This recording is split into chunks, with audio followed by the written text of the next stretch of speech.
What's up, everybody, and welcome back to Historian Kid. All right, so today we are diving deep into one of the most fascinating figures in American history. Oh, yeah. Teddy Roosevelt. I'm excited. But not the Teddy you think you know. Okay.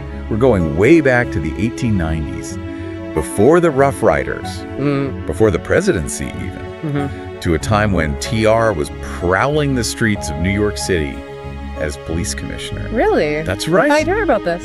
He had this whole secret side hustle, fighting corruption and taking down bad cops. Wow. So today we are joined by an expert on this era to help us unpack this lesser-known chapter in Teddy's life and see how it shaped the man who would become president. Sounds good. So let's get into it. Set the scene for us. What was policing like in New York City back in the 1890s? Well, it was a pretty wild time, to say the least. Okay. Think rampant corruption, officers on the take, turning a blind eye to all sorts of vice, you name it. So not exactly the finest. No. Not at all. And I imagine public trust in the police was pretty low. Oh, yeah. Practically non-existent. The people really didn't trust the cops. And for good reason. Wow. So this is the mess that Teddy steps into. That's right. What was his approach? I mean, this is Teddy Roosevelt we're talking about. Not exactly a sit behind a desk kind of guy. Definitely not. Teddy believed in seeing things for himself, so he would actually go undercover. Oh, wow. Disguise himself and walk the beat in some of the most dangerous neighborhoods in the city at night. Really? I'd love to hear more about that. I mean, what kind of stuff did he see out there? Oh, he saw it all. He witnessed firsthand the corruption, the brutality, the way the police were treating the people they were supposed to be protecting. And it was this experience that really fueled his desire to reform the department. Absolutely. He saw the problems up close. Yeah. And he was determined to fix them. So we've all heard the story about him catching an officer sleeping on duty. Yeah. And firing him on the spot. Oh, yeah. That's a classic Teddy move. Right. He had no tolerance for laziness or incompetence.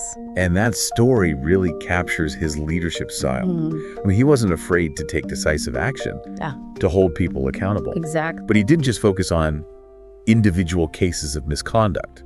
He wanted to change the entire system. Right. He understood that to truly reform the police, you had to address the underlying issues. So what were some of the concrete reforms he put in place?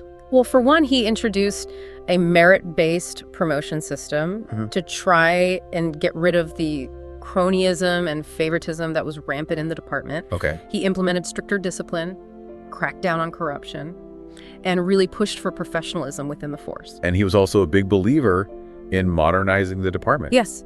He introduced new equipment, new training methods, and really tried to bring the police force into the 20th century. It's amazing to think about how these reforms from over a century ago are still relevant today. It's true. I mean, we're still grappling with many of the same issues when it comes to policing, accountability, transparency, the use of force. These are all things that Teddy was trying to address back in the 1890s.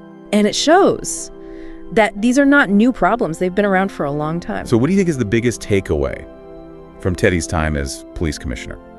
Well, I think it shows that even in a system as entrenched as law enforcement, real change is possible. If you have leaders who are willing to challenge the status quo and demand accountability. Absolutely. And that's why it's so important to study history, to learn from the past, and see how those lessons can be applied to the present. Couldn't agree more. Well, on that note, I want to thank you for joining us today. It was my pleasure. I always love talking about Teddy. And to all you viewers out there, thanks for watching. Don't forget to like this video, subscribe to Historian Kid for more fascinating historical deep dives. And we'll see you next time for another adventure through the past. Bye, everyone.